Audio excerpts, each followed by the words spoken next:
Hindi naman pwede yung hindi sa bababa. Tapos na termino niya eh. So hindi kayo papayag na mag-extend siya sa pwesto. Hindi. So dapat matuloy ang eleksyon. Oo, sir. Dapat ganun. Tuloy. Bakit po? Di ba't may kontrata na 6 years lang?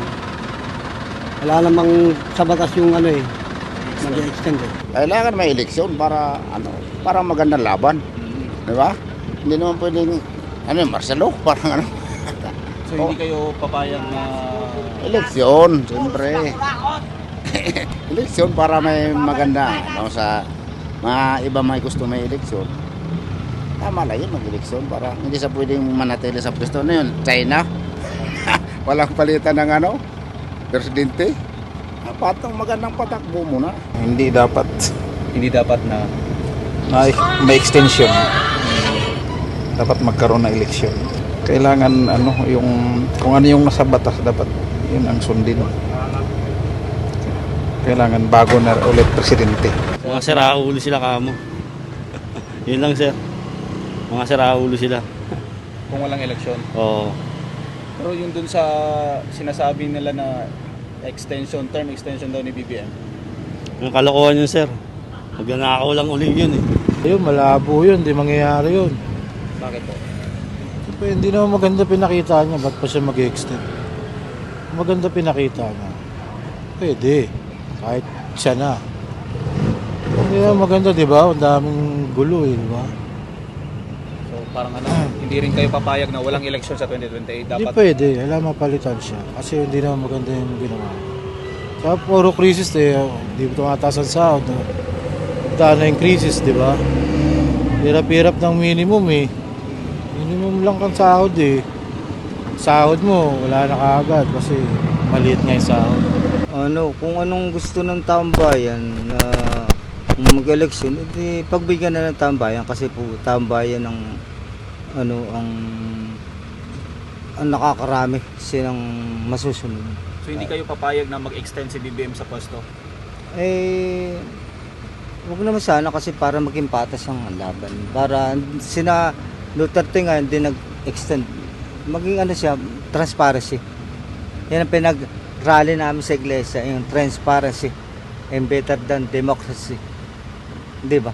Kailangan yung pantay-pantay lahat. Dapat po may eleksyon kasi mas maganda pa rin na para sa akin Duterte ang kasi napapatino yung mga tao. Sa ngayon bumabalik na naman yung mga habit ng tao eh. Kay Duterte naging maayos yung mga tao. Kaya mas maganda may eleksyon. Pwede ba yun? So dapat may eleksyon. Dapat na eleksyon para magpalit na rin. So hindi kayo papayag na mag-extend pa si BBM? Oo.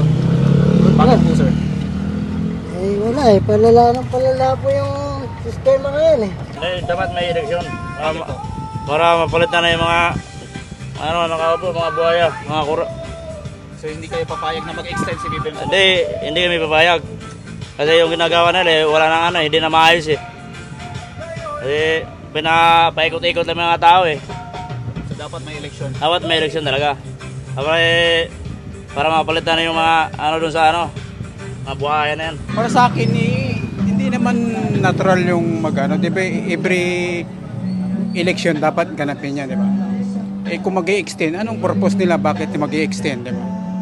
Ano ba yan, kapangyarihan, power para sa tao? Ang maganda diyan kasi kung election talaga, di ba?